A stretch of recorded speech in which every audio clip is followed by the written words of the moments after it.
Captain Marcus Chen floated in the cargo bay of the Horizon's Edge, his magnetic boots the only thing keeping him tethered to reality. The silence pressed against his eardrums like a physical weight. 23 crew members had walked these corridors 12 hours ago.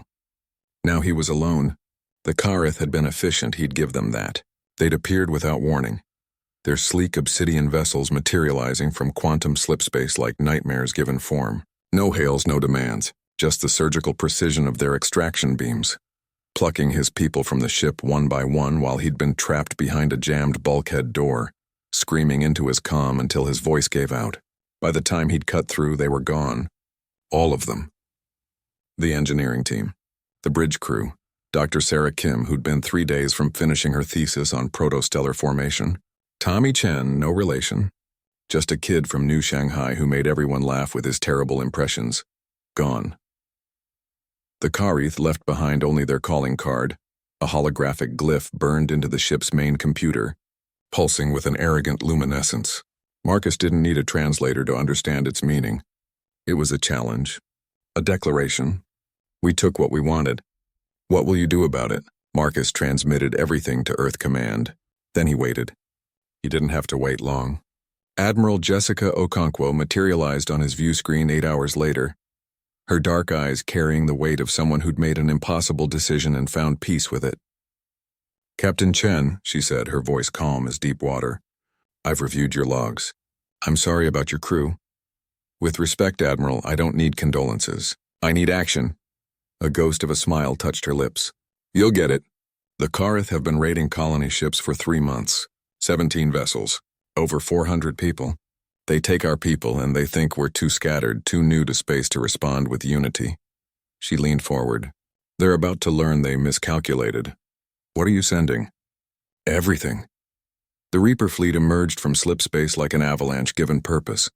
68 warships, each one named for a concept the Kareth had never bothered to understand about humanity. Retribution, vengeance, reckoning, fury.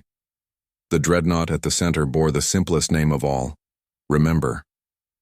Marcus watched from the Horizon's Edge as the fleet arranged itself into formation, a geometric precision that spoke of countless drills, of a species that had spent millennia perfecting the art of coordinated violence. Humanity had clawed its way up from the evolutionary mud by being the most persistent predator Earth had ever produced.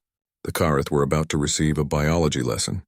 The alien station hung in space like a crown of thorns, all sharp angles and aggressive architecture. According to the intelligence brief, it was a processing facility. The Kareth collected species they deemed inferior for genetic cataloging and forced labor. They'd been doing it for 3,000 years across 40 systems. Today, their collection ended. Admiral Okonkwo's voice crackled across all channels. "This is Admiral Jessica Okonkwo of the Terran Defense Fleet to the Kareth station designated Target Alpha.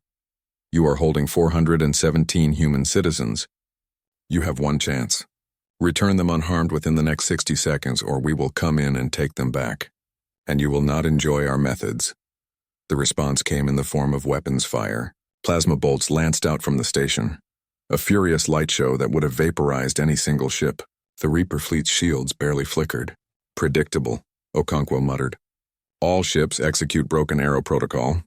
Let's bring them home." What happened next would be studied in military academies for generations. The fleet didn't simply attack, it dissected. Precision strikes from the scalpel and surgeon disabled the station's weapons grid. The blackout deployed electromagnetic cascades that fried their communications. The breaching teams launched in hardened dropships, cutting through the station's hull like it was tissue paper. Marcus volunteered to join the extraction team. Okonkwo approved it. Inside the station, Marcus moved through corridors that reeked of ozone and something organic he couldn't identify. The Kareth defenders were tall, insectoid creatures with compound eyes that reflected terror when they saw the human soldiers advancing with methodical precision. They'd heard the stories now, Marcus realized. Humanity's reputation was being written in real time. They found the holding cells in the station's lower levels. Row upon row of humans, gaunt and frightened but alive. Marcus's heart seized when he saw familiar faces. His crew, thinner but intact. Sarah Kim looked up, tears streaming down her face. Tommy Chen actually laughed, a sound like broken glass that somehow still held hope. "Captain," Sarah whispered. "You came. Did you ever doubt it?" Marcus knelt, working on her restraints. The Karith said humans were fragmented, that we'd negotiate, compromise, that we'd forget about us eventually. Marcus met her eyes. Then they didn't understand the first thing about us. We hold grudges like other species hold festivals, and we never ever leave our people behind. The evacuation took 4 hours. Every human was accounted for, treated and transferred to medical ships. The Karith leaders were given a choice: stand trial for their crimes under Terran law, or be left in their crippled station to contemplate their mistakes. Most chose trial. As the Reaper fleet prepared to depart, Admiral Okonkwo sent a final transmission. It wasn't to the Karith. It was broadcast on every known frequency in the sector, a message to every species that might be watching. This is humanity. We are new to your galactic community, and perhaps you think that makes us weak. Let today serve as clarification. We are builders and explorers, scientists and dreamers. We come in peace, and we genuinely hope for friendship with all sentient life. But understand this, we protect our own with absolute conviction. Touch our people and you won't face a nation. You'll face a species united in purpose. You'll face every warship we can build, every soldier we can field, every ounce of creative violence our history has taught us. We are slow to anger and quick to forgive, but our memory is long and our reach is getting longer. Choose your actions wisely. Marcus stood on the bridge of the horizon's edge, his crew around him, and watched the Reaper fleet jump back to slipspace.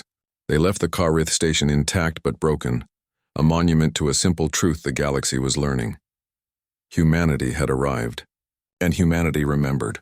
Behind them, the station's lights flickered and died, leaving only the void and the lesson carved into its hull in burning letters. We came for our own. We will always come.